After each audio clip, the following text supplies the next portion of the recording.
Et on part à la campagne comme chaque samedi matin avec Sylvie Lecalvez, rédactrice en chef du magazine Village. Bonjour Sylvie. Bonjour Francis. Vous nous emmenez en Corrèze ce matin pour construire ces meubles soi-même. Alors ça, c'est une initiative totalement originale et très intéressante.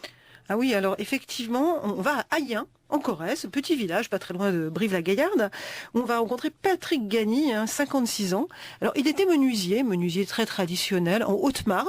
Il faisait ça depuis des années et des années. Et puis, il avait une petite particularité quand même, c'est que de temps en temps, quand ses clients disaient « Je peux venir voir mon meuble en fabrication ?» Il disait « Ah oui, venez voir, il n'y a pas de problème, mon atelier est ouvert, etc. » Mais c'était comme ça, quoi. C'était le client qui passait. Il s'est dit pourquoi ne pas les faire participer. Et il s'est dit mais en fait, ce que j'aime, c'est ce moment-là. Et c'est de là qu'est venue l'idée en disant, avec sa compagne d'ailleurs, en disant, et si on avait une menuiserie un peu plus grande, un bel atelier, et qu'on faisait de l'accueil du public, et que non seulement on pourrait les accueillir pour qu'ils voient, mais surtout on pourrait faire avec eux leurs produits. Au début, quand ils sont arrivés dans ce nouvel atelier de menuiserie, dans ce qui avait fermé, à Ayen, dans ce village, il est arrivé là, et il s'est dit, mais c'est exactement ça qu'il me faut, une sorte de coup de cœur. Et il s'est dit, mais ça va être super. Et puis en fait, pendant 3-4 ans, le temps de reprendre l'atelier, il a recommencé à faire de la menuiserie traditionnelle. Et après, il s'est dit, ah non, ça suffit, on ouvre vraiment aux gens qui veulent venir faire ça. Puis les gens sont venus d'un peu partout, de régions parisiennes, d'Aix-en-Provence, donc un peu partout en France, pour travailler avec lui leurs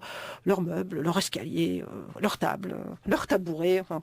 Et aujourd'hui, ça fonctionne, ça représente à peu près 15% de son chiffre d'affaires. L'objectif, c'est que dans 1 an ou 2, c'est d'arriver à 50% de son chiffre d'affaires en travail collaboratif avec ses clients. Alors c'est intéressant pour lui, c'est intéressant aussi pour les particuliers, puisque ça coûte un peu moins cher quand même. Ça coûte un peu moins cher, c'est surtout que c'est intéressant aussi pour le territoire. C'est-à-dire qu'avant, il y avait personne qui passait là. Maintenant, il y a des chambres d'hôtes dans le village. En général, les gens dorment dans la chambre d'hôtes, mangent dans le petit resto du coin.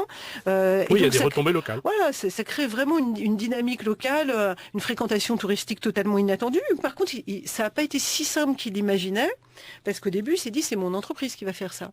Mais pour des raisons à la fois fiscales, à la fois sociales, il a été obligé de créer parallèlement une association. Et en gros, c'est l'entreprise qui loue le matériel et les locaux à l'association qui fait les stages. Donc, lui, il s'attendait pas à ça. Il a trouvé ça un peu lourd, un peu compliqué, mais il dit, je regrette pas, j'aime tellement voir la joie des gens qui repartent avec leurs meubles et qui n'ont co-fabriqué. C'est une belle expérience. Chez Patrick, on fabrique son meuble soi-même. C'est un article à retrouver dans le numéro 127 du magazine Village. Merci Sylvie Lecalvez et à samedi prochain. À samedi, Francis.